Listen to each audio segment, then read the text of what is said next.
Super Necromancer System Chapter 71, Bonus, Volantis, the Tyrant of Bone.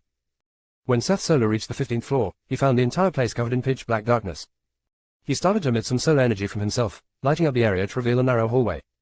The hallway's walls were decorated with stone carved into the shape of countless bones.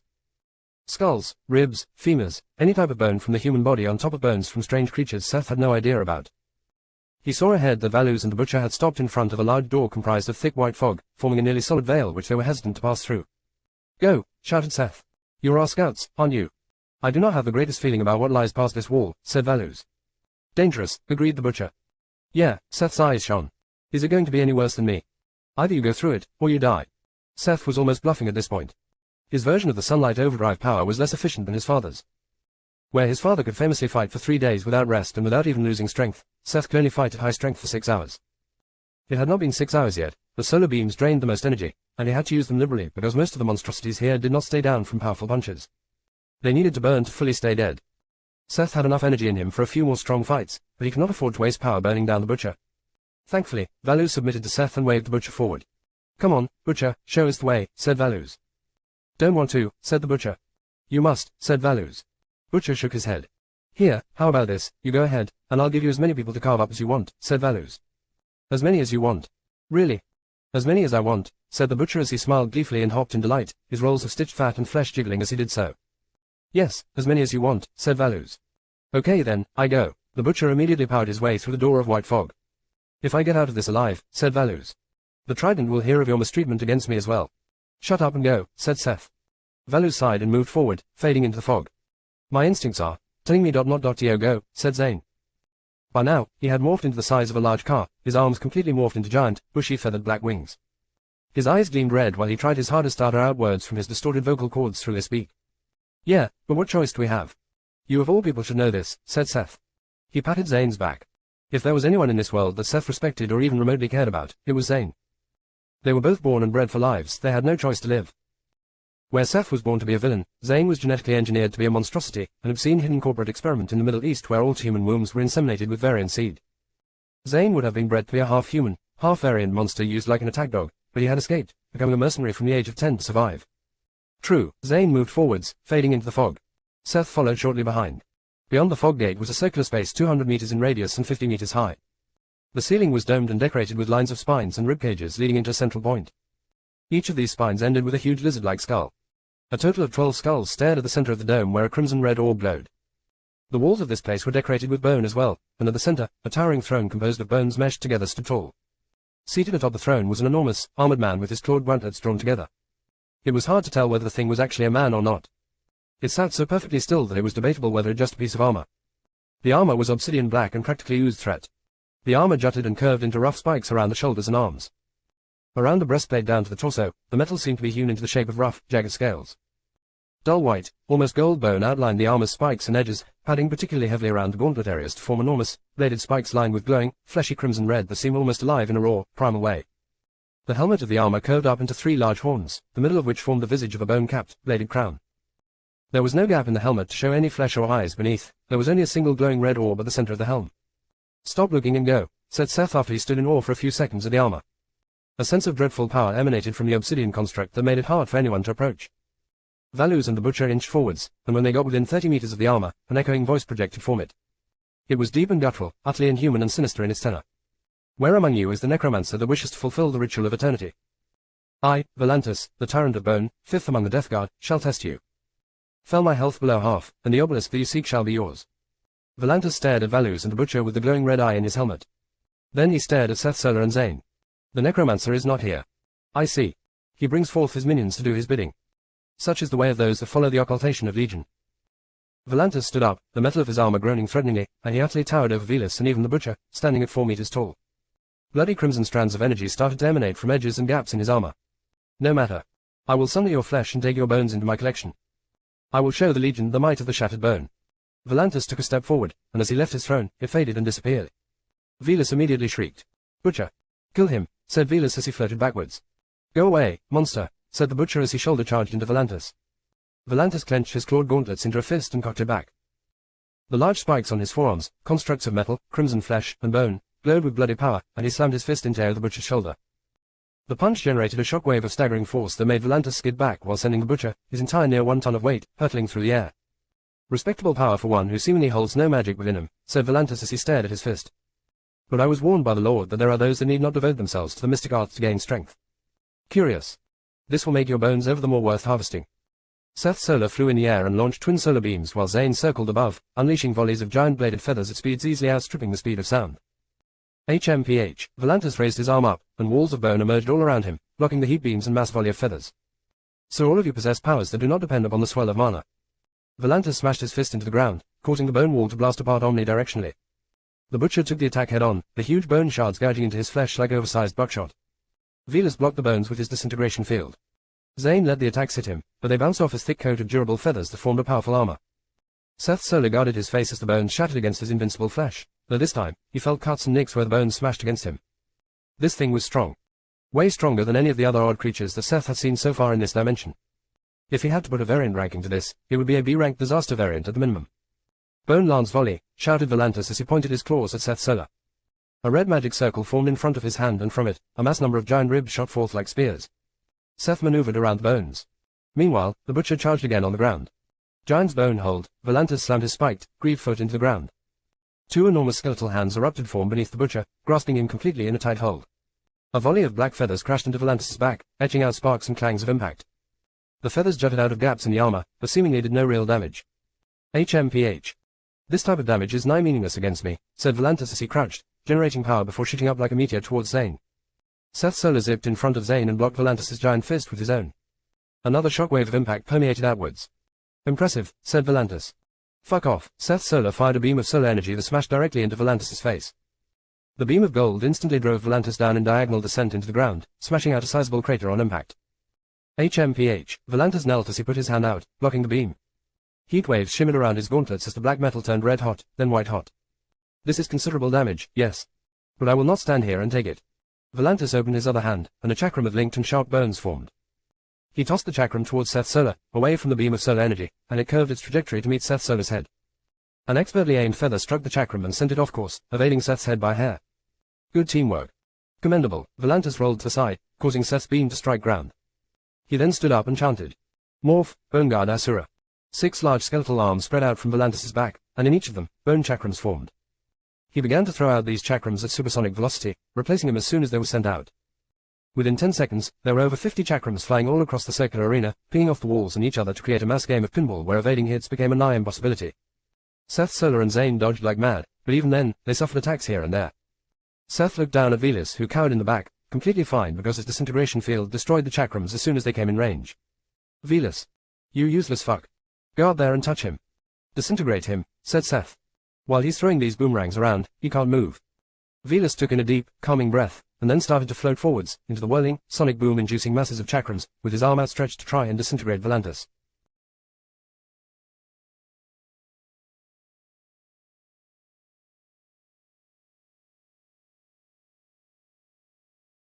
Super Necromancer System Chapter 72, Volantis, the Tyrant of Bone 2. Velas floated towards Volantis' imposing, giant metal form as his total of 8 arms moved rapidly, manifesting and throwing out bone chakrams at such speed that they became blurs. The closer Velas got to Volantis, the thicker this storm of chakrams became, but because there was solid matter, Velas's disintegration field broke the endless flurry of bladed projectiles before they could shred Velas into pieces. Velas trembled as he hovered forwards. The only thing he could hear was the intense cacophony of bone smashing against rock, and the only thing he could see amid this storm of white bone was Volantis' gleaming red, orb-like eye. That eye stared directly at Velas. How amusing. You would challenge me straight on though your bones are frail. Then come. Show me you deserve the flesh that hides away your bones, roared Volantis. Velas took in a deep breath and landed on his feet, staring at that terrible red eye that flashed with eager anticipation. He was not a fighter, he never really had been. As a connector that functioned like a diplomat in the criminal world, he never saw fighting as he was forbidden to attack others and others were forbidden to attack him. But he knew that it was now or never.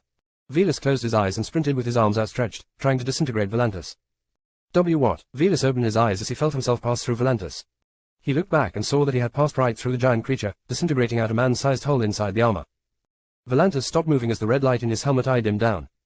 His skeleton arms turned into dust while his regular arms fell to his sides. He slouched over, limp. The giant skeletal hands trapping the butcher broke apart, revealing the B-rank villain no worse off for wear. Seth Solar and Zane tanked and dodged through the last volley of chakrams with several bleeding cuts but no severe injuries. They hovered in the air as they looked down at Volantis. I've killed it, said Velas triumphantly. Where all you so-called soldiers could do nothing but fear, I managed to kill it. The fuck? Seth looked into the hole in Volantis' armor and saw that there was no flesh inside it. Just a sort of shadow darkness that flickered like miasma. Volantis had no physical body within. Commendable, human. Volantis' voice echoed out as he suddenly moved, the red light in his eye glowing again.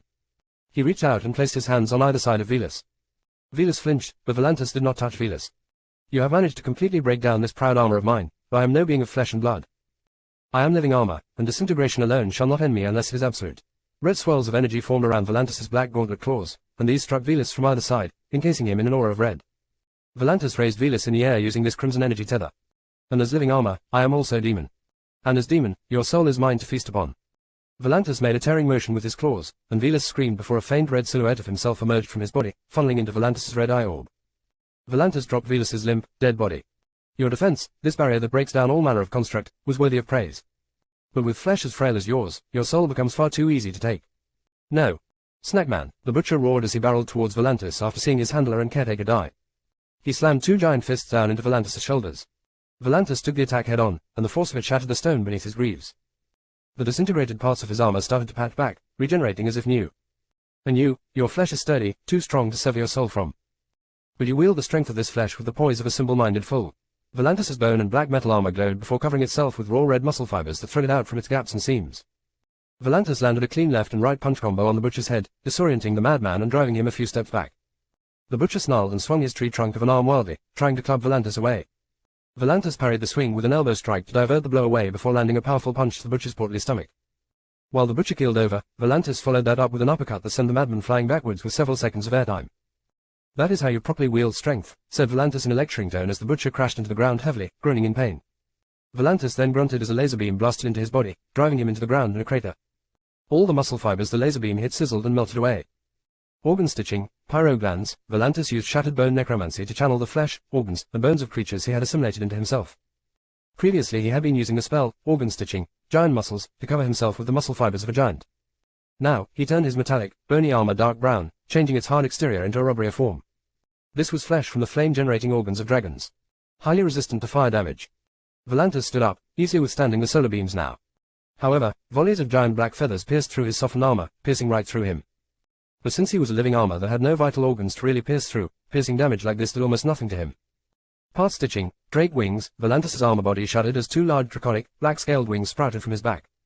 He leaped into the air while accelerating himself with his wings. The sudden speed let him catch Zane by surprise, and he landed a powerful punch that sent Zane crashing into the ceiling like a pinball. Seth Solar retaliated with a punch that Volantis blocked with a guard, but it was heavy enough to drive him back dozens of meters in the air before he stopped himself with a flap of his wings. Your raw might is exceptional. It outstrips even mine. I would require muscle stitching merely to keep up with it, said Volantis. You alone may reduce me to half my health. Yet without your necromancer to appear before me, I cannot recognize this trial. That is, unless you kill me fully. Then, I will have no choice but to cede the obelisk. Yeah. You're still not even down to half health, whatever the fuck that means, after all that, said Seth Solar.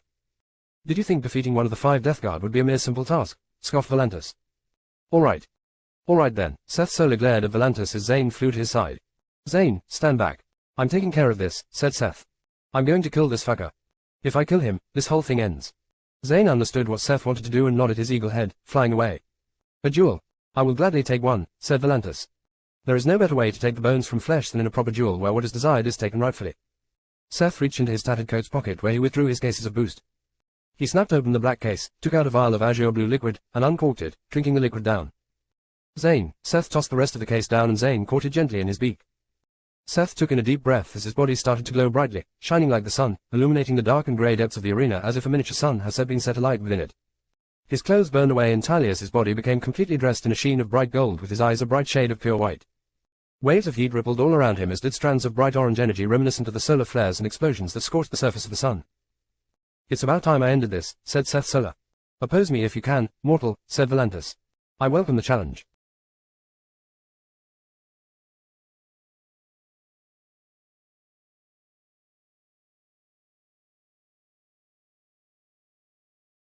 Super Necromancer System Chapter 73, Loot and Summons and More.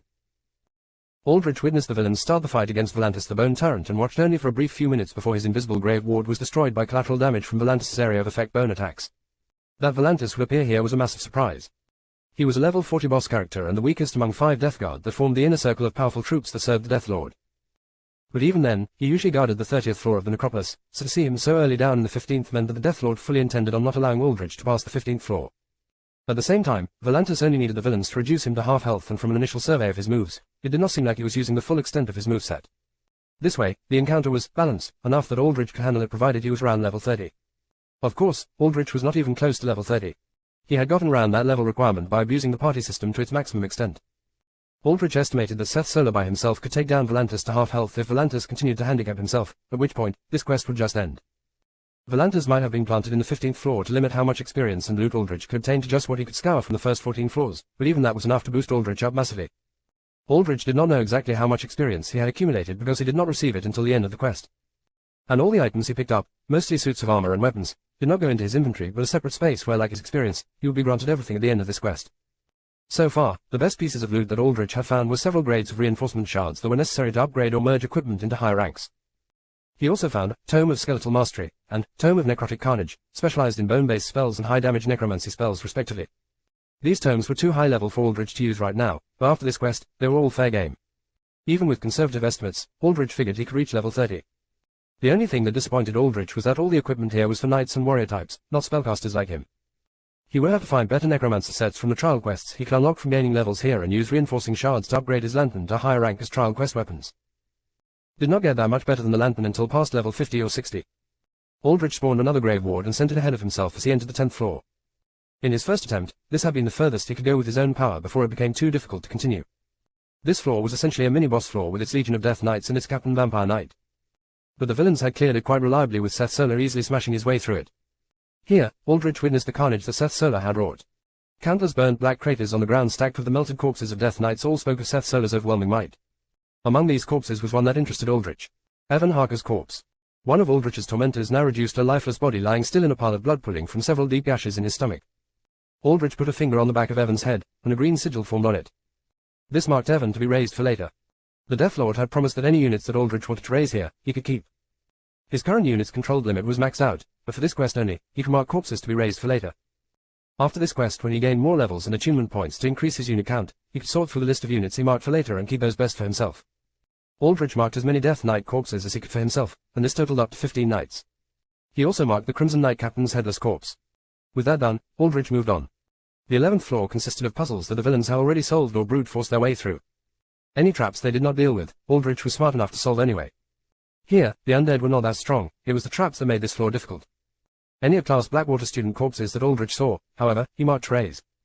The 12th floor was also a mini-boss room of sorts, comprising solely of a fight against a zombie giant.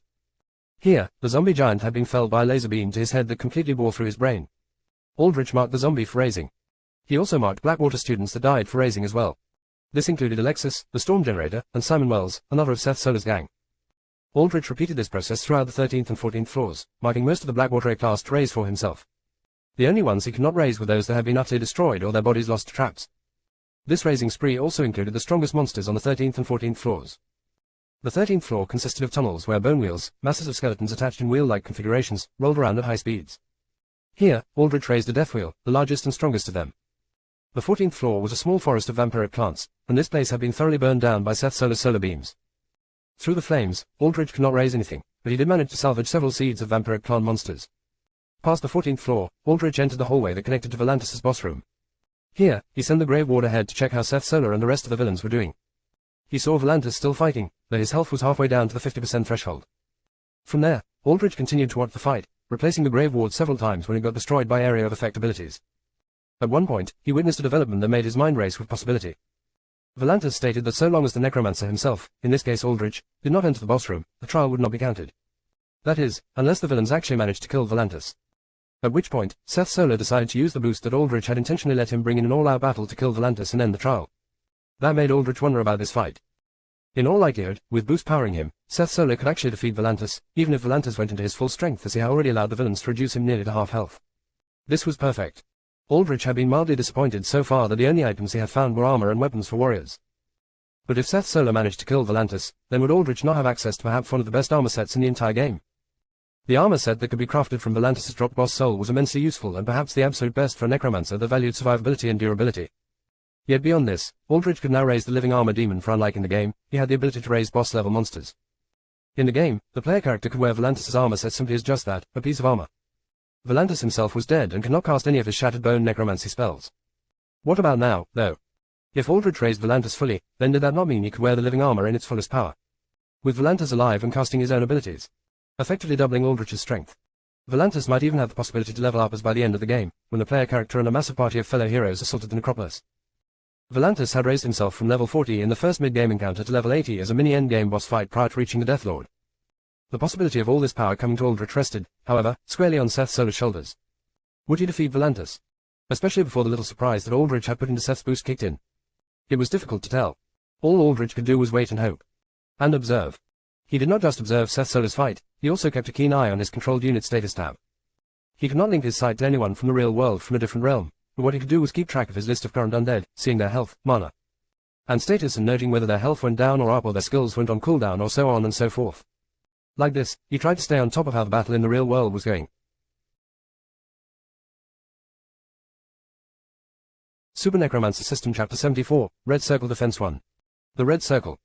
A convoy of 3 sleek grey armored cars stopped in front of the Red Circle's first line of defense, the guard tower occupied by valets with a boom barrier that now glowed with energy, ready to release a repelling shockwave anytime a car tried to ram into it. In the guard tower, red-coated valets looked down with laser-sighted assault rifles. Sentry turrets at the top of the tower joined in on this vigil, aiming their barrels at a convoy of 3 grey, sleekly armored cars. The cars stopped in front of the tower, and from the third car, the passenger door slid open as a white and red-suited man with golden shades stepped out while adjusting his collar and gel-spiked hair. A guard accompanied the man, and it was obvious that this guard was no joke. He was armored from head to toe in high-end combat armor.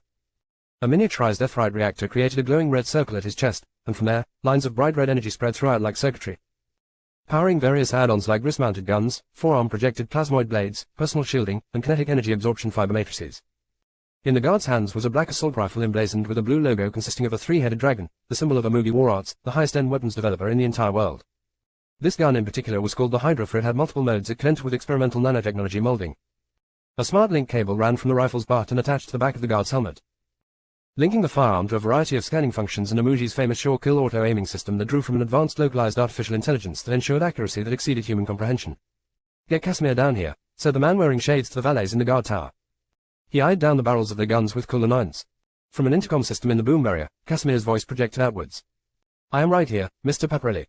"How can I be of assistance today?" said Casimir coyly. "You know damn well what you did." "There are rules in our line of work, Casimir, rules that I thought you of all people knew. Like not attacking a connector, let alone abducting villains from across 10 different organizations. Release everyone you've taken hostage or suffer a shitstorm of consequence that will level this little club of yours down to smoking ashes," said Joe Paparelli, the manager of the Trident's small base in Haven. "Ah, so you knew. Were you doing a little spying in my own club?" said Casimir. "The Trident doesn't fuck around with new villain recruits. They're all microchipped for vitals and location. And now, they're all gone, warped to God knows where, and that includes Velis, our connector, and the Butcher, one of our more important assets. Not to mention the Blackwater A-class. Do you know how many golden eggs you've taken with you? How many of those students have already had contracts to work with us or the rest of the Dark Six once they graduated?" "I am fully aware, Mr. Paparelli. I brokered most of those deals, did I not?" "Then what the fuck is this?" Joe shrugged indignantly. 10 years. 10. Fucking years that you spend working with everyone, and this is what you pull. For what? For credits. Bruce Vane pay you more than what we were already funneling into you.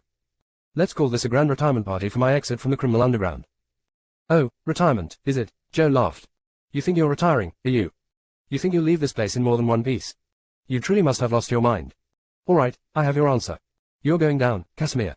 If not today, then tomorrow, or the day after. You won't have a single day's worth of peace, I can guarantee you this. And that secretary of yours, I hope you enjoy seeing her in pieces.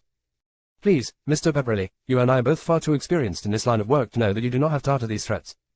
"They're already implied," said Casimir. "Yet from what I can see, your base in Haven is small, as are the bases of the other Dark Six, if indeed they even have one. All of you relied on my Red Circle to host you, and now, because you have such little presence here, you have very few forces. How are you proposing you break down our defenses with 3 cars worth of men? Like I said, it doesn't have to be today. We can wait for reinforcements to come in. Where are yours? Who do you have? Who will back you now?" said Joe. "You may be surprised by the answer to that question, Mr. Paparelli," said Casimir. Joe scoffed. "Yeah, let's see. Enjoy your night, Casimir. Let's see if you get to live through it. Shame, too, because I really like the drinks in this place." Joe walked away, and immediately, when his back turned, the valets of the guard tower opened fire with their assault rifles. Joe's guard raised a right hand and generated a field of rippling magnetic distortions that suspended the bullets in the air. "All right, elites, let's get to work." Joe clapped his hands, and immediately, the 3 armored cars opened the doors. Several combat armored men streamed out with synchronized efficiency, forming an ever-moving wave of crimson-faced specters of death. Elites. Within the Trident, combat personnel that did not have the best combat alter powers became foot soldiers that used their powers for utility while relying on armor, technology, and countless hours of training to refine the deadliness. Among foot soldiers, the highest class of them were the elites. Squadrons of deadly veterans who had proven themselves across countless firefights and operations of high intensity. Many were veterans of the corporate wars of 2080 and 2090 when megacorporations and their hired or in-house armies clashed. Before the valets in the guard tower could adjust their aim, a trio of elite soldiers gunned them down with perfect headshots. Another elite held his secondary arm out like his forearm was a shield, and from it, a red force-filled riot shield emerged, blocking sentry turret shots. Then, an elite behind the shield generator transformed his assault rifle. Parts of the gun shimmered before breaking down into a cloud of nanoparticles that then reformed into the bulkier barrel of a grenade launcher. He immediately reached into his utility belt, withdrew a trio of miniaturized grenade shells, loaded the gun, and fired. The grenades, or rather more like explosive rounds, blew apart the sentry guns, reducing them to smoking, fiery scrap. Boys, the Red Circle is no joke, and though you might be overqualified to deal with their shitty in-house villains and mercenaries, their actual staff is a serious threat. You'll need my help. Joe took down his shades, revealing grey eyes marked with cross-shaped black pupils. Stim up. As Joe's voice projected outwards, the 20 elites shuddered violently as Joe's power, stim sound, affected their brains and bodies, causing them to massively overload in adrenaline and other fight or flight bodily processes. They processed time slower with massively heightened reactions from their brains overclocking. They no longer felt pain. They became monstrous.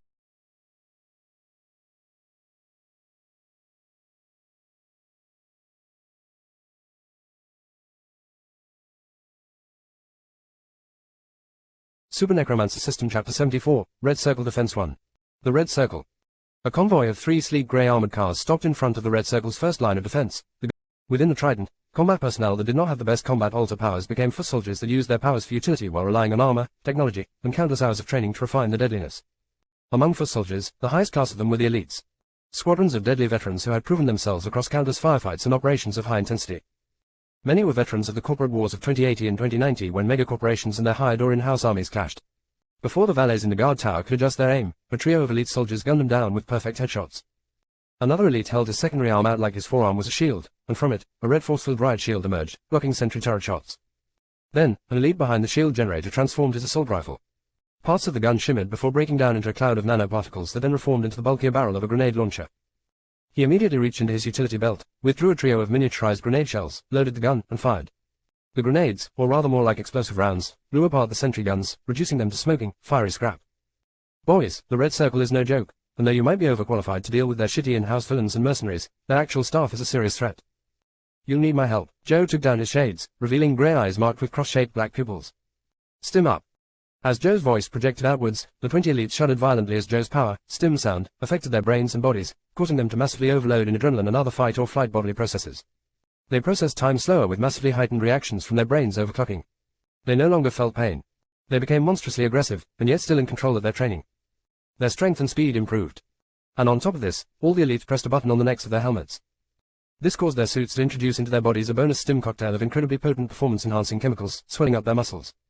Most of these elites were technos with unenhanced physical bodies. However, they used their ability to interface with their combat technology, making up for this deficit, and with Joe's power, their stim cocktail. And high-end cybernetic enhancements such as dermal plating, duroplastic lace bones, organ add-ons and organ failure safeties, they became a terrifying fighting force. Joe watched as his elites made their way deeper and deeper towards the Red Circle. The valet tower was only the outer edge of the Red Circle's territory. The nightclub itself was still several blocks further in. Yet, all the resistance he faced right now was pitiful. There were a few mercenaries hiding behind cars, some E&D ranker villains, and air support from drones that fired down explosive charges or rained down gunfire. The elites carved a path of carnage through all of them. They released their own reconnaissance drones that mapped out any threat ahead of them, linking to their top-of-the-line environmental awareness and threat detection scanning in their helmets. Any combat drones they saw, they shot down with extreme accuracy, even though most of these drones zipped around on their rotor blades with the annoying agility of flies. Any mercenaries that threw grenades had their explosives shot down in literal mid-air or even in the very instant their hands blinked out whatever cover they hid behind. The moment a mercenary popped out his head to try and fire back, he was headshotted by an elite whose infinitely faster reactions and better technology gave them every single edge possible. The occasional augmenter or mutant-class villain would come charging by with armored skin or regenerative powers. Hardened skin was dealt with through explosive ammunition or armor-piercing rounds through soft spots such as the eye utilizing the Hydra sniper form. Mutants with regeneration were disabled with rounds to the brain before blown apart with planted plastic charges in their center, destroying too much of their bodies for them to regenerate. There was no mercy. Only clean, efficient execution.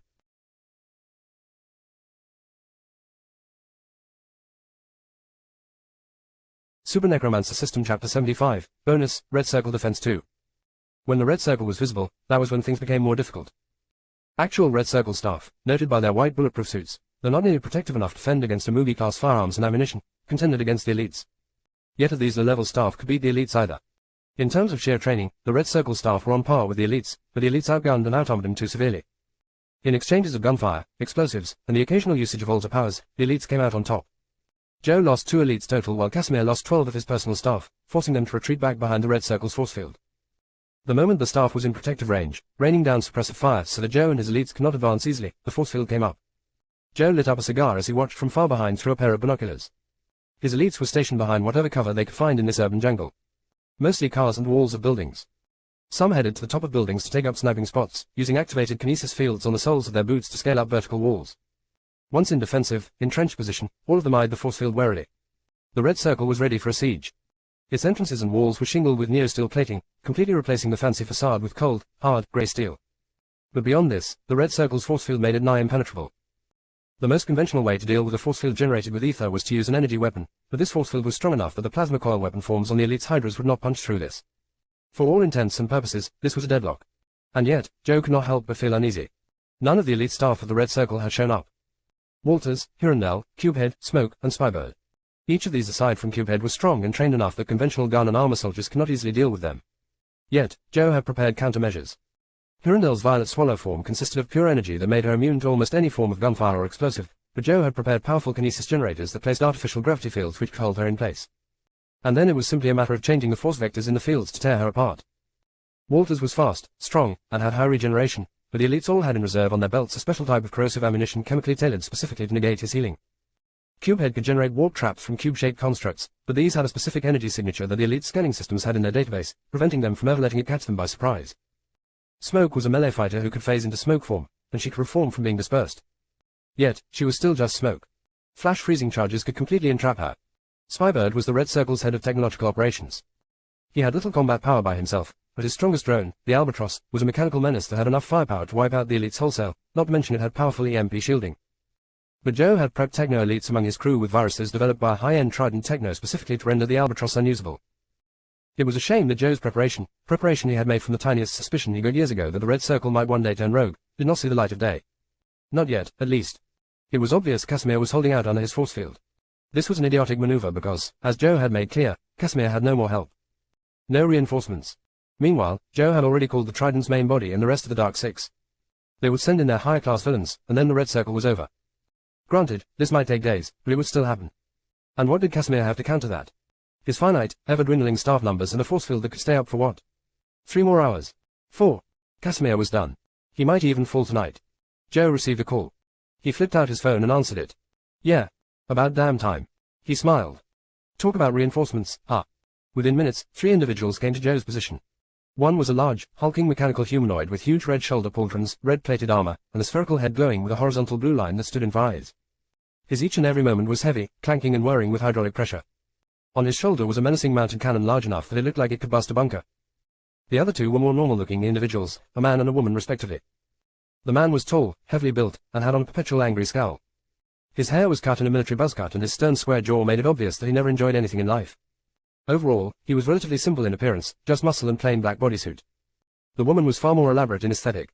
She was also tall, taller even than the man, standing in easily at 6'3", 1.9 meters, with a slim but strong, athletic build that showed the curvature of her muscles through skin-tight body armor that had a regal gold, blue and white color scheme. Her face had fine, refined features marked noticeably by a diagonal scar that ran from the top of her right eye down to her chin. Blue hair tied up in a ponytail trailed behind her. On her shoulders were small golden pauldrons tapered out into golden feathers. 2 large strands of blue feather-shaped flexi steel streamed from her back, flowing with her each and every movement gracefully. In her hand was a white metal rapier handle that hummed with a blue miniature F-Rite reactor embedded in its crossguard. From the handle, a thin blade of bright blue plasmoid energy flickered. Good to see Blackwater cares about their assets, said Joe as he spat out his cigar and ground it under his foot. Nice to see you. Clank, Darius, and Colette. Blackwater's 3 combat instructors gave Joe a curt nod, but they mostly looked ahead with firm resolution to the Red Circle that had taken their students. With the students gone, Blackwater would fall under large-scale investigation. There was only so much the Dark Six could do to shield Blackwater from the government. The mass disappearance of 15 students was beyond what the Dark Six could do. And under investigation, Blackwater would have no choice but to dissolve and fade away into the shadows. The comfortably paid lives that Clank, Darius Fletcher, and Colette lived now would disappear just like that. And they were not about to let their money vanish into the smoke like that. You see that force field? I'm not equipped to deal with it, began Joe. I got it. Just tell your men to get the fuck back. Darius Fletcher stepped forwards, into the open, and his entire body lit up, turning a bright molten orange. Waves of heat shimmered all around him, and each step he took, the ground under his feet melted. Gun him down, shouted a red circle staff from behind the force field. The force field was configured so that any matter from within could phase directly out of it without much issue. Dozens of gun barrels flickered like little stars as bullets rained down on Darius. Darius trudged forwards with zero hesitation. The bullets hit his body and either bounced off or melted into nothingness. An explosion rocked the side of Darius's head, blowing off a large chunk of his skull. Several massive rounds from the cannons and larger turrets on the red circle gouged out chunks from Darius's body. Darius paused for a second as his head and body regenerated from molten material. He then began a fast sprint towards the force field and slammed into it. He put both his glowing orange hands on the surface of the field, and as he did so, the normally translucent force field flickered in varying shades of blue as it warped and twisted under the intense heat and energy. Darius roared as a bright white sphere inside his stomach glowed visibly through his molten body. His heat output increased exponentially, and the force field began to slowly cave inwards like a piece of glass twisting under heat. Retreat inside. Back to the red circle. Immediately, the red circle staff filed into the nightclub, opening up the fortified neosteel doors just long enough that the last man could retreat in before closing shut. Not 1 second after the staff retreated within, the force field broke apart. Like a system short-circuiting from one fried wire, it only took a small surface area of a force field to break for the entire thing to power down. Get in here, you maggots. I've only shorted the field out. It might come back up again, shouted Darius as he waved everyone forwards. His head blew apart into molten goo from another large-caliber turret shot, and he angrily looked up and fired a pressurized blast of lava at the turret, melting it before encasing it in a tomb of cooling rock. Joe waved, and his elites started to stream ahead, though carefully, scanning ahead for any potential threats.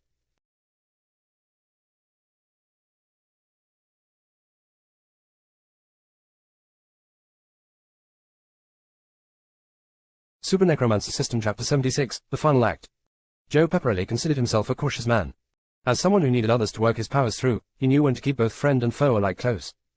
That cautiousness bled into everything else he did, or else he would not have survived in the cutthroat world of the criminal underground. Wait, Joe shouted to his elites before they could get into range of Fletcher, and, consequently, the turret fire raining down on the combat instructor. Elites, hold defensive entrenchment. Shield line formation delta. Several elites filed in front of each other and unlatched large metal discs with glowing red centers. They planted the discs at their feet and crouched down, pressing a few touchscreen buttons. The discs crackled with red energy before opening up, exposing glowing red circuitry and moving mechanical parts. Large front-facing shields of energy formed from these discs, and behind them, groups of 3 elites crouched for cover. What is it now? Said Darius as he withstood more barrages of large-caliber gunfire and energy blasts from the dozen or so turrets installed in the red circle's facade. Crawler drones skittered across the walls, firing volleys of seeker missiles and adding to this damage. Darius, however, was practically invincible. Like many alters whose powers transmuted their bodies into specific elements or energies, he was invulnerable to conventional firearms and possessed no real vital organs to hit. The only real weakness was the white core in his chest that functioned like an engine to boost his heat and lava output, but destroying that did not kill Darius, it just limited his magma output temporarily. Unlike many other alter powers that transmuted the body fully into a different form, he also did not need to eat, drink, or breathe while maintaining this state, essentially rendering his energy levels the only definite timer on his power. The only way to beat Darius was by destroying every single part of his body in a single instant, preventing him from regenerating or dunking him in deep water where his lava form would solidify and entrap him. Even so, it was annoying to deal with all the hits he was taking because he needed to expend energy to regenerate. Darius shot forth globs of magma with expert accuracy at the turrets he found, disabling them one by one. None of the red circle higher-ups are here. They may be planning an ambush within. And we need to remain careful, especially of Cubehead and his warp traps. My elites will provide suppressive fire and snipe any drones, but you 3 will have to deal with breaking through the main door. Joe nodded to an elite, and several of them reached into their combat packs and took out spinning disc-shaped drones that shimmered, cloaking themselves. These reconnaissance drones had no offensive power, but they had advanced scanning systems that had Cubehead's energy signatures locked into them. Fucking pansies, gonna sit behind those shields and hold onto your balls like that, huh? And red circle higher-ups, Darius laughed derisively. Don't get funny with me, Joe. You and your elites might be scared shitless of them, but each of us from Blackwater is worth 3 red circle shit stains. Darius, however, relented to Joe's plan. He looked back after he finished disabling the last of the turrets. Clank. Get your lil pea shooters out of my face, said Clank to the elites as he trudged forwards, all of his heavy metallic parts clanking and clicking, emitting the sound of hydraulic pressure hissing from pistons external and internal. He looked like a living tank, awe-inspiring in his bulk and sheer power. He knelt down, and his 3 large metal toes extended out before hooking into the asphalt below, cracking into the ground for a firm hold. His enormous red shoulder cannon lowered, and the barrel began to light up orange and spin. Patterns of blue energy lit up all around the length of the red weapon of mass destruction. The cannon aimed square at the red circle's main door. Where before the door was a discreet yet stylish double door of tinted glass decorated with golden floral patterns at its frame, it was now a fortified grey neo-steel frame at least half a meter thick. No conventional firearm would ever get through that. But Clank did not believe in conventional. No, he did not believe in anything that did not generate an explosion loud enough to rupture an eardrum. Go big or go home was his motto, and he lived by it. A deafening, rumbling crack echoed through the air as Clank's giant body recoiled. The ground under his anchored feet shattered. The sound of metal exploding, literally shattering into pieces under unfathomable impact, pierced through the air. Neosteel was the most durable metal on the market that was not techno-custom-made. It involved a smart, atomic structure that incorporated nanotechnology to shape itself in the most efficient structure against any specific type of damage or impact. It was flexible, durable, adaptable, and, in the Red Circle's case, upgraded even further so that it was also heat-proof and shock-absorbent, making it bomb-proof. But now, that magnificent Neosteel door had been blown apart like glass, its broken pieces smoking and blackened from impact. Clank opened his metal mouth, and steam and smoke hissed out as he exhaled and stood up, detaching from the floor. Nothing beats the boom of a railgun, I tell you. Nothing. Scan the insides, we don't want to deal with any ambushes, said Joe. The elites moved quickly, using handheld controllers to sending out their recon drones into the broken main door to scan the insides for threats. All clear, said an elite. All clear.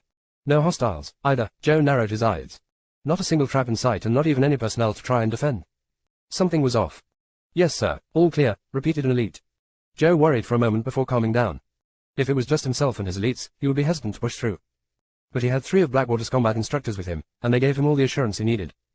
Clank and Fletcher were solid B-rank villains. Colette at B+. At the B rank, villains and heroes alike became legitimate, recognized threats. The Red Circle's higher-ups were strong, yes, but they were either at the highest end of C rank or on the low end of B. There was just as much of a divide between the C and B ranks.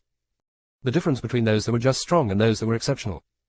Darius Fletcher was not exaggerating when he stated he could deal with 3 of the Red Circle's higher-ups. In a direct engagement, it was probably true. Feeling more confident, Joe waved to his men. Squadrons 1 and 2, spread out and mobilize, said Joe. Flush anyone out with smoke and flashes. If you detect cubeheads trap cubes, break them with sonic grenades. Cubehead could create small black cubes of energy that he could remotely activate or have detonate in foreign presences, causing the cubes to expand and warp individuals to other locations.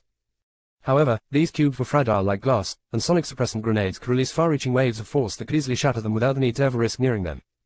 10 of Joe's men moved forwards, sweeping the area around them with side-to-side scans of their Hydro assault rifles. They moved quickly but carefully, and entered into the Red Circle bit by bit, allowing those ahead to cover for those behind, making it so that if there was an ambush, losses could be minimized. Joe was careful enough to keep the rest of his 8 men outside, just in case something happened here. Darius watched the elites file in. So, any threats? Not yet, said Joe as he saw the last of the 10 elites from his 2 advanced squadrons move in. Dance floor is secure. Second floor is being secured as we speak. They must be concentrating their defenses on the 3rd floor. Where Casimir is holed up like a rat, Darius spat a glob of magma on the ground. It melted and sizzled into the asphalt. We'll tear him out of there soon enough. Hostiles. Above, one of Joe's elites suddenly shouted. Joe immediately whipped his head. A veritable flock of drones buzzed above, descending towards everyone outside. Some of these drones were combat drones, but many were just utility or commercial grade. No explosives, shouted an elite, confirming that they were not suicide bomb drones. But then what the fuck was this? Without bombs strapped to these drones, the vast majority of them were just chunks of flying metal. Gun them down. Use your EMP charges. We take no risks here, said Joe. Joe's 8 elites knelt down and rapidly gunned down the swarm of drones above with volleys of explosive rounds. They tossed up EMP charges in locations where the drone swarm was thickest, disabling large swatches of them. Casimir must be getting real fucking desperate if this is his idea of a distraction, laughed Darius as he crossed his arms and looked at the dense cloud of random drones above. Wait. Hostiles. Switching to anti-unit fire, said an elite. Now that the cloud of drones had been thinned enough, it was possible to see that there were people hidden within. White-suited men and women with some form of flight capability, whether it was levitation or through wings. The strike squad, shouted Joe. Take them out before they reach us. The Red Circle's strike squad consisted of its airborne staff that functioned like cavalry, making quick strikes in and out with their mobility. Joe had been on guard against them. He knew that they would not fight in the insides of the Red Circle where their flight was restricted. But throughout the night, the strike squad had never shown up. Not until now, when Joe had allowed his confidence to lapse just a tiny bit, splitting his elites up in half. Joe's mind raced. The cloud of drones had also hidden the strike squad not only in a mass of metal, but there was enough interference generated from the mass of drones that it was impossible for the elites to scan them out beforehand. Yet the strike squad was still high enough up that they would suffer horrible losses before getting close. Already, Joe could see members of the strike squad grunting or yelping in pain as bullets struck them, many of these bullets goring through their heads to instantly kill them. Several bodies dropped out of the air, crashing into the ground and bleeding out of holes punched into their brains. Out of the 20 or so strike squad members, maybe only 3 or 4 would land on the ground without injuries, and then what? Blackwater's faculty would just annihilate them. Where's Hirondell? Said Joe. His eyes darted from side to side as he tried to find the leader of the strike squad. Without Hirondelle, this attack was meaningless. She was the only one with enough power to put up a fight against Blackwater faculty, and yet, even she was hilariously outmatched against 3 faculty members. "She's not there," shouted an elite. "Cube energy signatures scanned," said another elite. At the mention of cubes, Darius immediately perked his head up and grew serious, the laugh wiping off his face. He started to blast forth streams of magma up to try and thin out the strike squad. Clank could not do anything. He was recharging from using his railgun. Joe stared at Colette as she just stood there with a hand on her hip and bored expression on her face, looking at the mass of whining drones and flying altars above. "What?" said Colette in distinctive French accent. "I can't fly." Joe turned away from Colette and to his men. "Snipe those with cubes. Ignore all others. Squadrons 1 and 2, recall," shouted Joe. He understood what was happening. The strike squad was essentially committing a suicide attack to try and throw down Cubehead's warp cubes to try and teleport everyone away. Joe saw as his elites expertly began to snipe those holding the cubes, but strike squad members without cubes acted like meat shields, soaking up bullets as long as they could. "Too late. Warp defense formation," shouted Joe. The elites gathered in groups of 3 as they continued to fire, making sure they would not be alone when warped away. Yet those with the cubes did not focus on the elites. They made beelines towards Blackwater's 3 faculty. When they got close enough to the ground, the final 3 members of the strike squad tossed a cube at each of the 3 combat instructors. Fuck, Darius tried to reach out and shoot magma at the cube in front of him. Welp, Clank saw the cube hover in front of his face. Colette shrugged at the cube in front of her, knowing nothing she did right now mattered. At this range, destroying the cubes would still trigger its warp effect. The cubes expanded and engulfed each combat instructor in a cube of inky black before vanishing away. In exchange, the elites immediately gunned down the last of the strike squad, killing them all. Joe looked around at the battlefield. 20 white-suited bodies were scattered all across the ground, some slung over streetlights, some crashed into cars, some splattered on the ground from freefall after getting shot in the head. Fires from Darius and ammunition-based explosions crackled and roared in the night breeze. Countless broken drones sputtered all around, loosing an eerie mechanical elegy for the dead. "All squadrons, return to me. Defensive entrenchment. Keep your red circle contingencies on hand," said Joe. He adapted to this sudden turn of events. He did not panic. Time was still on his side. Casimir had lost all of his strike squad to warp the Blackwater faculty away, and those with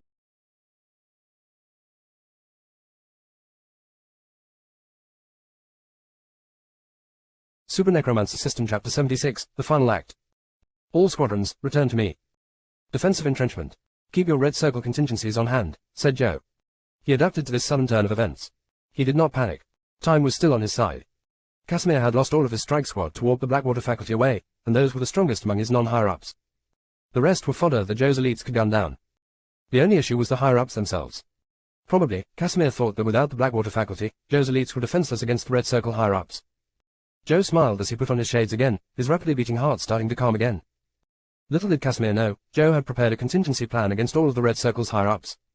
The corrosive rounds for Walters, the kinesis fields for Hirondelle, and the viruses against Spybird's tech, all of this still gave Joe the upper hand. Joe almost wanted Casimir to bring out his higher-ups. He wanted to imagine how Casimir would despair when those he considered strongest and closest to himself were systematically and cleanly executed by Joe's elites. Wah! Joe dropped his shades as he felt blood trickle from his mouth. He looked down and saw a serrated dirk of black metal made slick by his blood. It jutted out of his chest, where his heart was. Joe's knees failed and he fell on the ground. The force of the blade ripping out of him turned him around on his back, and he looked up to see the last thing before he died, the cold, inhuman stare of a fleshless bare skull. Super Necromancer System Chapter 77, Dying Sun. Brilliant solar explosion after explosion rocked the insides of Volantis' boss arena, linking into a strangely beautiful chain of golden novas that formed a network of glimmering lights that looked like a constellation. What drew this constellation was Seth solar punching Volantis over and over and over and over again in hyperspeed. Each of his mighty punches loosed not only a shockwave of enormous kinetic force, but a burst of light as his solar energy reserves burst out of him.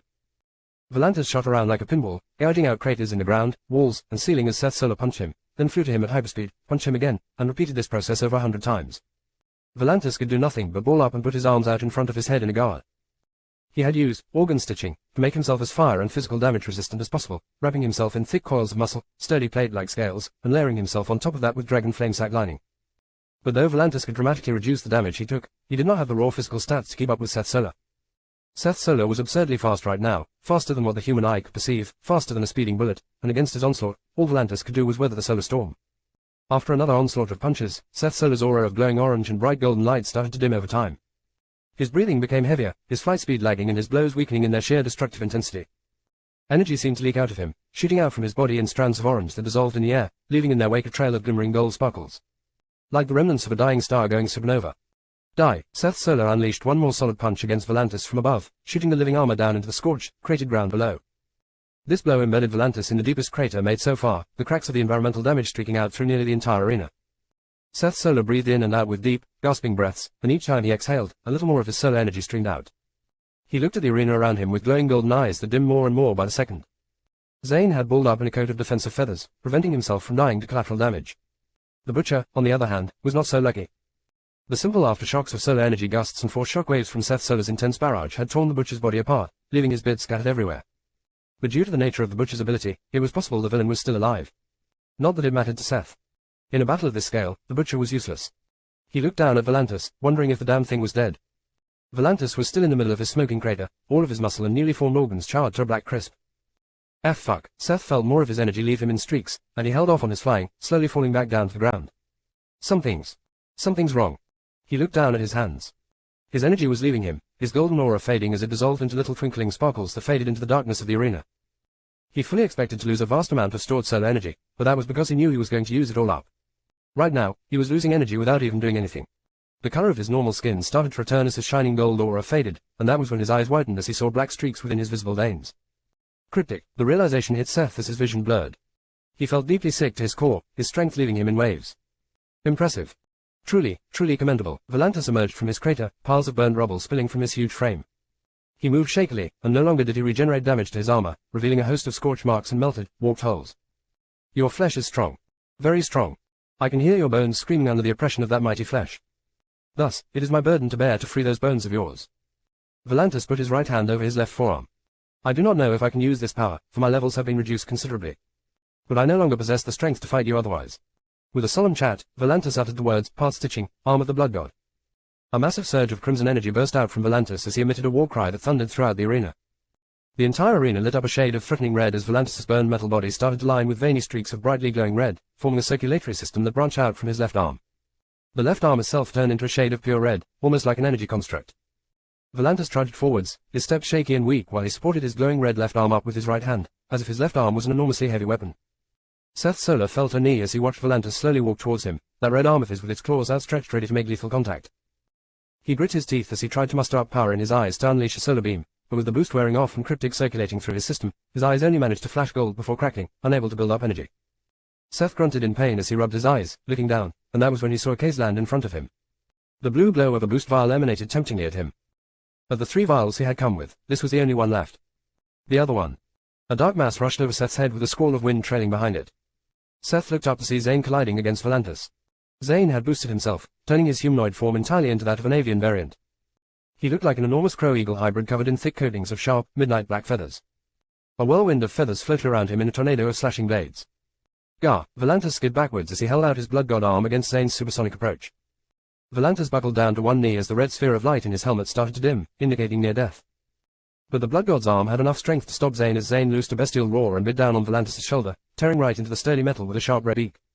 6 red eyes gleamed menacingly from Zane's head, all of them directed in killing intent against Volantis.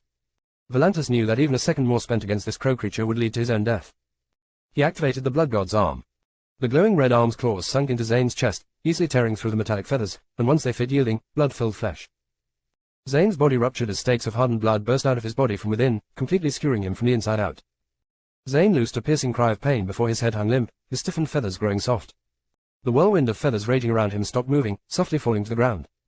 Volantis shook Zane's body off the side. Now, only you are left, Volantis trudged forwards with hell and determination. Bloody stakes started to rupture out from his own armor body. The side effects of drawing upon the power of a level 100 blood god far beyond what his current form could withstand. But even as the stakes emerged, ripping through his armor and ravaging his life force, he continued forwards, ever forwards, for at heart, long. Long ago, when he was still a man of flesh and blood over bone, he had been a noble warrior, and true warriors always saw their fights to the very bitter end. No compromise. No surrender. No retreat. Not when your comrades fall one after the other, leaving you alone in a sea of blood. Not even when you're beaten, bloodied, and torn asunder. Not even when your flesh is torn from your bones. No, when there is nothing but bone left, that is when you are truly free. This is what Volantis thought as he made his way to Seth Solar on the last dregs of his hit points. Seth took the boost vial before him, raised it over his open mouth, and snapped it in half. The liquid fed into him, and once again, a huge burst of solar energy radiated out from him. Boost was far less effective when used successively, not to mention the cryptic poisoning, so Seth Solar could only generate a temporary chunk of energy that would fade away rapidly. But this was all he needed. You're done, said Seth coldly as he concentrated the small burst of energy into his eyes, firing off twin mighty rays of searing golden heat that washed over Volantis. Volantis' black silhouette crumbled away in that light, disintegrating into nothingness. When the light faded, all that remained of him was a small red orb, no larger than a tennis ball, the core of his being that had been in his helmet. The orb glimmered red before dimming down into a mute grey, indicating Volantis' death. Seth made his way over to Zane's corpse. He knelt down by the giant crow and realized with some surprise that Zane was still breathing. But death was inevitable. The stakes that jutted out from all around his body meant that Zane's internal organs were all shredded. It was by pure variant tenacity that he could even stay alive like this. Not to mention the cryptic poisoning left Zane with zero chance of ever recovering even if he was rushed to the best hospital in the entire world at this very moment. Why the fuck did you do that, Zane? You think I needed help? Seth's voice lost its regular edge. He spoke softly, or as softly as he knew how to. You and I, we were both supposed to live and be strong. Strong enough that we could break free from the lives they forced on us. I treated you and only you right because I thought you and I were the same. Because you understood me. We knew what it took to survive, how much we had to kill and take. I thought we would both make it together. Stand at the top of this world no matter how many bodies we had to pile beneath us. And now, look at you. Seth shook his head at Zane's fatal wounds. The last of his solar energy started to fade away, dissolving away his aura of gold fully to leave his bare skin and face. We were supposed to show them we had a fucking choice. That we were strong enough to tell this sick world to go fuck itself so that we could live our own lives with our own choices. How the fuck are you going to do that when you're dead? Zane breathed slowly, the air in his throat rattling, heralding his passing. His 6 red, black pupils landed on Seth. I did have choice. I made choice. Regret.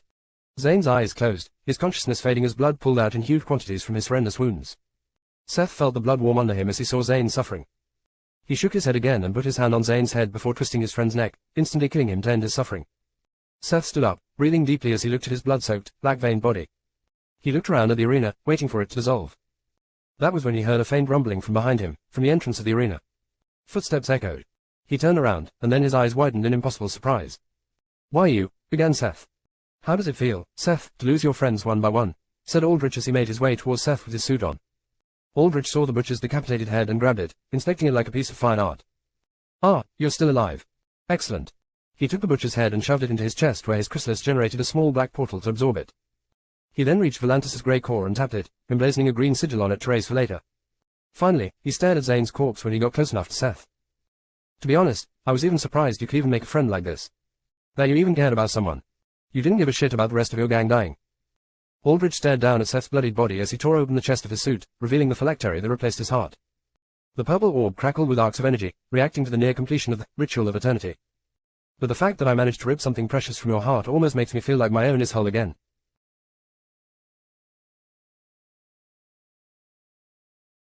Super Necromancer System Chapter 78, The Ocean's Call. In the depths of the Atlantic Ocean, several kilometers away from Haven City. Inside an enormous cavern, in water so deep that not a single ray of light dared to trespass, the mangled body of a giant manta ray curled up in a ball. It loosed a ghostly siren wail of pain that travelled through the dark waters, but found no call of pity to soothe it back. For these waters were empty, the cavern itself located in what was known as a null zone, that generated black spots where no ether-based power could observe. The latent ether in these areas also formed a naturally concealing barrier that prevented conventional surveillance from reaching. In this cave of privacy, the manta shuddered as its form grew increasingly fragile and thin. Its spines, once large and fierce and capable of generating mass quantities of lightning, were now reduced down to nubs. The white and blue flesh of its majestic wingspan shriveled and dried into a dark husk. The many wounds on its head had sealed over but now opened up again as the creature exerted itself. Blood pooled out from deep scars that reached dangerously close to its brain. But the manta did not care about its own health. It cared only about one thing. It curled itself up into a tighter ball, keeping its flesh wrapped over a rippling orb of grey slime. In here, something terrible, something horrible, gestated. The silhouette of an eerie infant form shuddered and convulsed as it grew and grew by the moment within this womb of slime and flesh. Helical strands of eerie glowing blue fed into the infant from the manta, and as these strands streamed out, the manta grew thinner and thinner. These were nutrients and genetic material from the many the manta had dissolved with its slimes and variants that she had devoured during her hunts over the past 6 months. Cleanse the rot. This was the instinctive message drilled into the manta when she came into contact with the voice. But she had failed. The rot was too strong.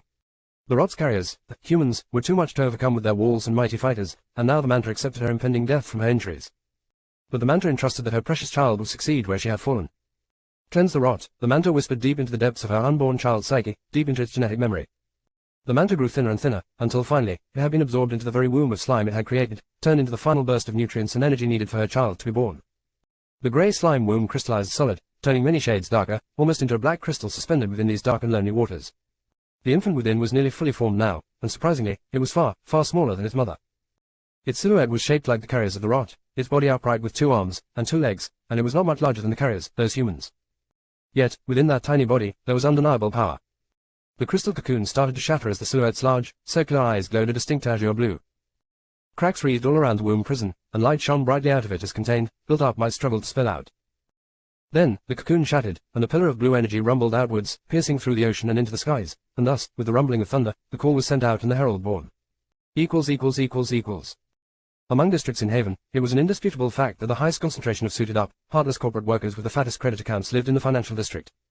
Here, the corporate worker bees and their higher-ups, all collectively called suits, toiled endlessly for their megacorporations. Specifically for Hammerhead Industries that dominated the Haven's northern manufacturing district and Nautilus Moving that held a tight monopoly over Haven's shipping. In Haven Center, the streets became cleaner. High-end armor police rotated around in their cobalt blue combat suits, ensuring that no common street thug could even dream of stepping foot in these wealthy streets. No, the only crime that they allowed was crime perpetuated by the suits themselves, because at the end of the day, megacorporations were just glorified gangs pumped up to a multinational scale. Their white collars were not above staining with blood, as evidenced by the three great corpo wars of 2080, 2090, and 2100 that shed blood on the order of hundreds of thousands. It was a common saying among regular folk that, where there were suits, there were walls, and this held no less true for Haven's city centre. The central district was defended by its own set of walls independent of the panopticon and government-funded walls of the city proper. These walls were far higher tech, personally commissioned by the wealthy to protect them. Not to mention it kept out lower-class citizens. Within these walls, inside the penthouse suite of the White Rose, an internationally renowned five-star hotel. Two men sat on a luxuriously cushioned couch as they watched a wide telescreen projecting images of brutal, bloody battle that completely contrasted with the clean, cool white marbles and golds and floral patterns that decorated the walls of their room. So, what do you think? Wouldn't it be fun to just show up and screw with them? Said a red, blue, and gold costumed man as he bared an eager grin. His costume seemed almost elegant, its body armor and fabric designed to mimic a rather dapper overcoat and suit get-up. His eyes flashed with bright color, his white pupils lined with 3 rings of red, blue and gold matching his costume. At the center of his costume that barely hid the curvature of his muscles was the Roman numeral 3. This was Hattrick. A rank hero. What's the point? We would just be dealing with small fry, said a powerfully built giant of a man with a much plainer suit. It was brown with stony crack patterns like the earth with heavy mechanical braces of white that made his arms look enormous like those belonging to a gorilla. This was Seismic. Also a rank hero. The two rank heroes stationed in Haven in case there were further variant attacks. True, said Hattrick. It's like I'm looking at a D-list carnival. Weak-ass villains just shooting each other up, huh? Doesn't it kinda make you want to just show up, you know, in the name of public safety and all, and just utterly stomp these fools? Just to show them that there's way bigger fish out there. Not particularly, said Seismic. He shrugged his boulder-like shoulders. Oh come on, you like breaking things, don't you? Don't you want to just go out there and break these villains in half? Said Hattrick with an eager smile, waiting for an excuse to leave. Yeah. But it's an unhealthy urge, and I don't like feeding into it. Messes with the whole hero job, said Seismic. Plus I've been 8 years free from any unnecessary breaking incidents. Don't want to lose that streak now. But these are villains, Seismic. They deserve to get broken. Hattrick motioned to the screen where his navigator, a techno specialized in providing surveillance and reconnaissance for heroes, transmitted video feed and images of the scuffle happening at the Red Circle. Yeah, probably. But you know the rules. If villains fight among each other, you leave them alone. Better to let them thin out their own numbers, said Seismic. But I'll give you this. If they involve civilians somehow, I would only be willing to go there with you. I didn't know you were this boring, Seismic, said Hattrick with a roll of his strangely colored eyes. I'm 50 years old, Hattrick, and I have a baby boy that watches the news to see how much of a hero his dad is. Breaking villain spines on live TV isn't exactly great for that, said Seismic. Maybe even 10 years ago, I would have gone, but now. No, not really. Seismic struck a concerned look at Hattrick. You know, sometimes I worry that you have an even worse addiction for violence than me, and my addiction's medically diagnosed. A side effect of my power needing me to shatter things or something. You should get yourself checked out. Hattrick scoffed. I'm fine. I'm just bored as all hell waiting for something to happen in this shitty city. I don't see any variants attacking, and I'm not about to do some low-level shit like stopping the local convenience store from getting robbed. Figured this whole Red Circle thing was the next best thing to get myself moving. Still, I wonder about the consequences of this, said Seismic. He scratched his slick-back grey and black hair. The Red Circle going rogue. The Trident mobilizing forces against them. And those 3 B-ranker villains too, I thought they were MIA. But they show up now all of a sudden. Something big must have happened.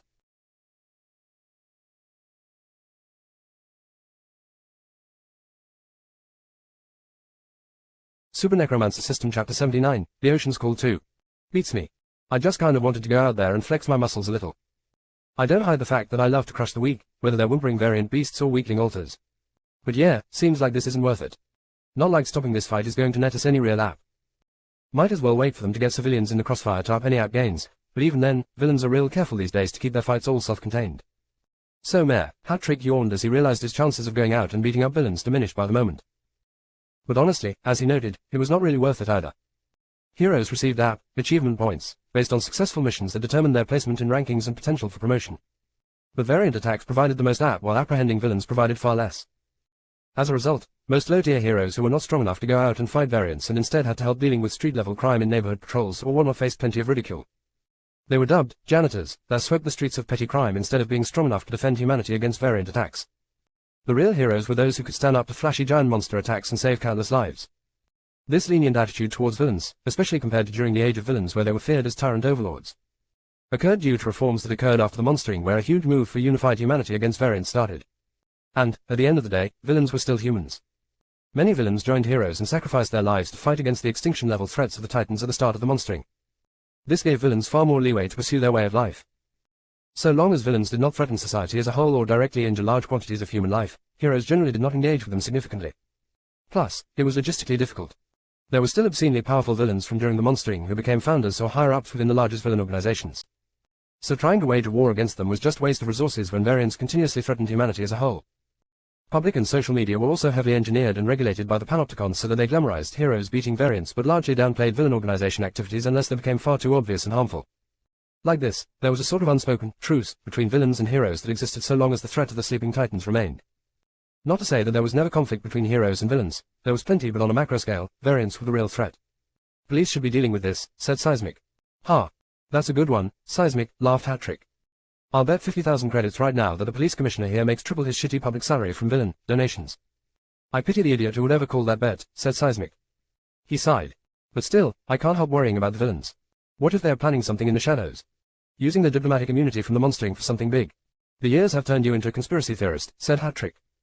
If the villains ever step out of line, the R and Panopticon turns against them and then they just get shit on. Panopticon starts to actively find their assets, freeze them, and shut down their businesses. And then the RR fights the villains, and I can guarantee you that we have way more heavy hitters than they do.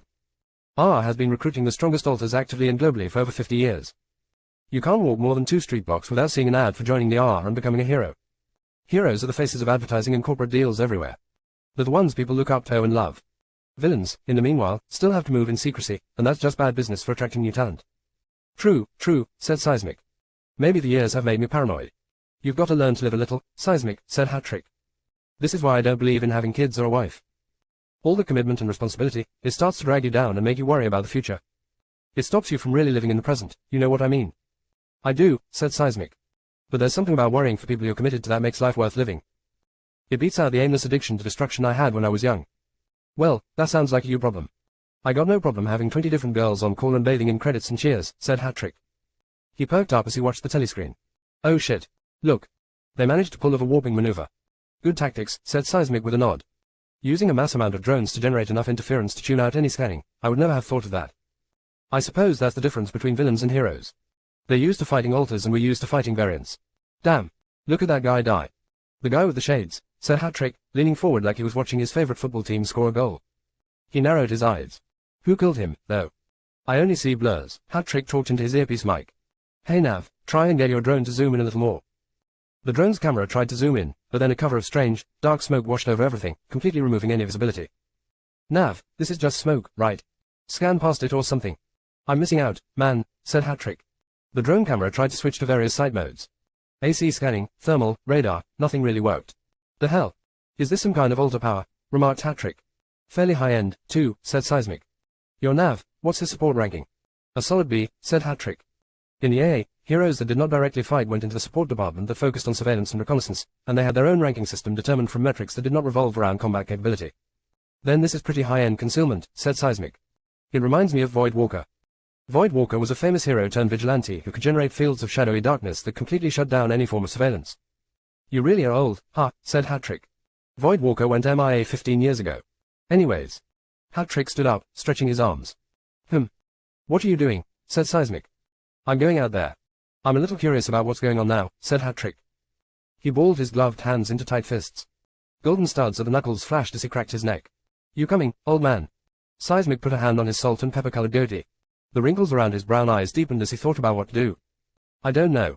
We'd be going into unknown territory. Hattrick face-palmed. Seismic, we're a class. A class. We would wipe the floor with anybody here. Hell, you could probably drum up an earthquake and shove this entire place inside a sinkhole and be done with it. What do we have to worry about? I guess I can give you some cover, said Seismic. As he stood up, he immediately froze as he looked at his R-issued alert watch. The watch embedded in his costume blared orange, indicating a possible threat that required immediate investigation. Hat-Trick also stared at his glowing orange watch. A holographic projection of a status report emitted from the watch. From the holograph, a video also played showing an enormous blue pillar of energy rising from the ocean surface and into the clouds approximately 15 kilometers from Haven's coastline. The pillar of energy faded away after a few seconds, but when it did, it caused the clear night sky to suddenly throng with dark, rumbling storm clouds. A mass torrential downpour, winds, and rising tides formed. What is this? Some kind of terror storm, said Hat-Trick. Terror storms were a fairly common phenomenon in the world's unstable climate. The rise of altering powers had affected the planet itself, causing ether to infuse into the Earth itself. Some scientists even hypothesized that enormous amounts of ether gathered into the Earth's core, causing it to spread outwards into the planet's magnetic field. Sometimes, ether surges in some areas of Earth's magnetic field caused terror storms. Terror storms generated sudden meteorological phenomena like storms and even natural disasters.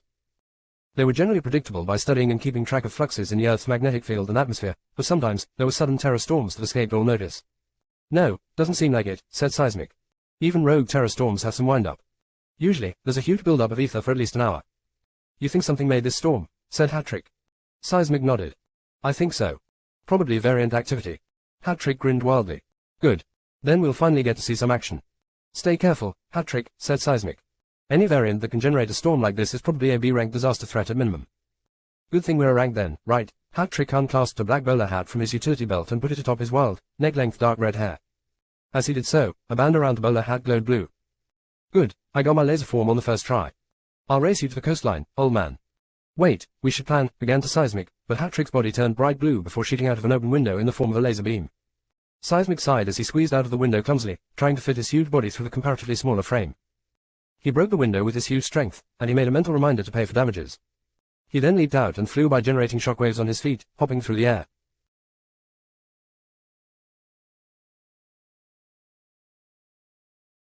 Super Necromancer System Chapter 80, The Finale of Vengeance. Within the 15th floor of the Necropolis. How are you alive? Began Seth as he stood up, flicking Zane's blood off his arms. His face set as he glared at Aldrich with pure, unadulterated, focused hate. No, the how and why doesn't matter. All that matters is that you're standing here in front of me. You're responsible for all this, aren't you? Aren't you clever? Said Aldrich. Go on. I'll answer any last questions you have before I kill you. The cryptic, how did you manage it? Said Seth. It needed deep connections through the criminal underworld and a fortune. Luckily, I made a friend who had both, said Aldrich. Casimir was with me this entire time. I made sure that the boost you wanted was spiked with a little present of my own. And how much is in here? Enough to kill me, said Seth as he looked at his hands, his eyes tracing the black veins starting to show through his skin, the telltale sign of cryptic poisoning him. In ordinary individuals, cryptic had no signs for poisoning, but with the solar family or in those with particularly powerful bodies, it manifested through the blackening of blood vessels. No. I can get that much, said Aldrich. You should know your own body the best, no. This amount of cryptic just keeps your powers down, even with a double dose. I bet after a week of sunbathing, you could clear it out of your system. But that's besides the point. I didn't want you to die of cryptic. Too painless. Too easy. I needed to kill you personally. Yeah. How do you think you'll go about doing that? Said Seth. He clenched his fists.